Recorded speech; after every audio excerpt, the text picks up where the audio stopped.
when you asked me yesterday if I was going to have you go first, and I said yes, now I'm thinking, why did I say that?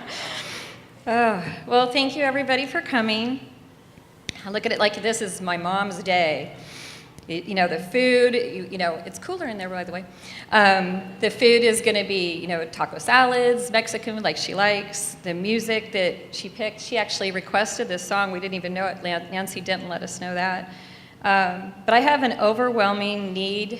I just have an overwhelming need to share with you snippets of my mom, because you can truly find out, they say integrity is what people do when nobody's watching. Well, you truly know a person by seeing what they're doing when nobody's watching. And so a lot of you are here because, you either know Sharon or me or David or some of the other family members, and you don't know my mom, and you're just being here because you love us, and it means so much. But I just it's all over the place, but it's snippets of my mom.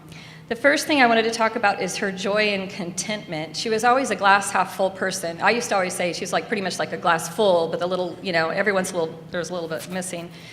She was the one that used to, you'd pick up a See's candy and the bottom was pushed in. Somebody had been trying to find out what flavor it was. That was my mom. She might not admit it, but she got busted. She was the one that would give daffodils to my sister and I to give to the teachers when we were little girls.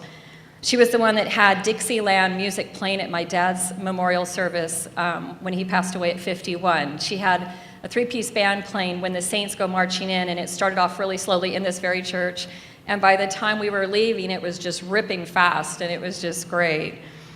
She's the one that we were going through pictures. She had a black eye and was smiling and wanted us to take her picture. She had this great big shiner from some medical, I think. And who else, when they have a brain tumor the size of a lemon 10 years ago, doesn't worry about the scar that's going over everything, but she asked for us to go home and get her Australian bush hat. So she was wearing her Australian bush hat in the hospital. And the doctors would come by, and she, of course, had a joke book there on the little table so the doctors could read jokes about doctors, of all things, and then the attending doctor would come through and with all the residents and see those joke books and read them, and my mom just thought it was hilarious. And also, when Sharon a few years ago had a memorial book made up, all of you guys, I'm sure, were part of that. We didn't know, but this book, because of people wanting to write so much, and it's in the social hall, it's like this thick because so many people wanted to pour love into that book for my mom for her 50th, I think it was the 50th. But she was also known as a firecracker kind of personality. Her nickname, most of you guys don't know this, but in high school her nickname was Muscles, because she actually threw a guy out of a car who got fresh. So here she was, 5'2.5". If any of you ever asked her if there's any doctors in the house, she was always 5'2.5". She played basketball in high school, and we were members of this church. My mom has been at this church, I think it's been almost 50 years. And back there, Lisa Ulmer and I would be talking, and my mom had so much power. All she had to do was put one finger on my thigh to make me sit up straight. That's power. And one of the funniest recent ones about that personality was in the hospital. They brought her, a year and a half when all this started, with a little tiny compression fracture, started this whole thing. They came in and he said, "You have to wear this back brace." And it was a big back brace. And they came in and they said, "You have to wear it." And she says, "I'm not wearing it." And then they said, "Well, no, you really have to wear this style." She goes, "No, give me another one because I'm not wearing that." And so then the occupational therapist came in and then the nurse came in, then the RN came in, then the doctor herself came in and said, "You have to wear this back brace." And she goes, "It's not bad, it's pretty comfortable." And she goes, "Well, if it's so comfortable, then you can wear it." But she ended up getting another back brace and it worked just fine, so I guess she knew what she was talking about.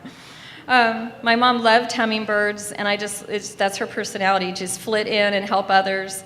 If a waitress needed nylons or something, she'd come and bring it to them. She actually bought airfare for a waitress to see her family members. She hadn't seen her family members.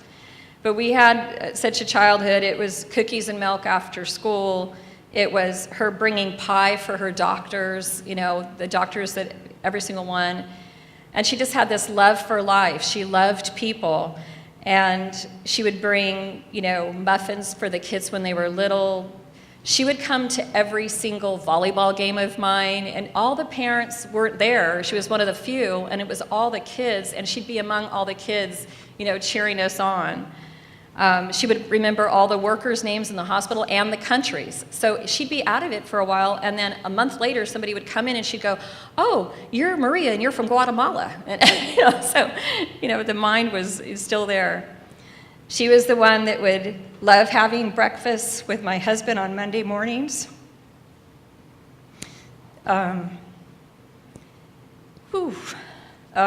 They just would go to breakfast on Mondays sometimes, and he would take her to breakfast, and it was just a special time for her.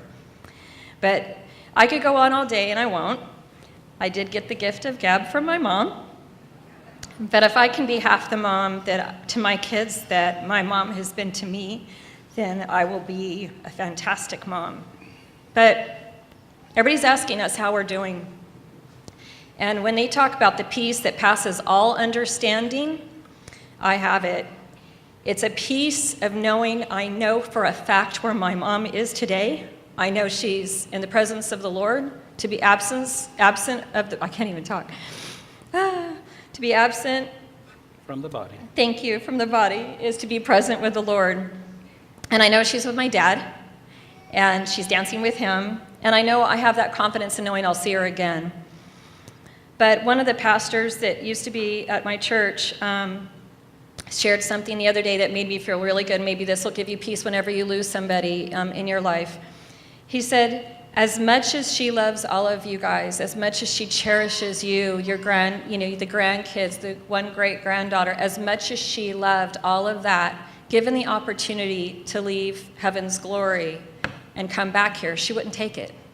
Because heaven is such an amazing place, we can't even fathom what it's like. So it gives me peace knowing that she is where she's supposed to be, and we'll see her again. But I just wanted to share this with you and let you know that in many of our opinions here, and I'm sure you'd agree, the world has been a better place because my mom lived in it.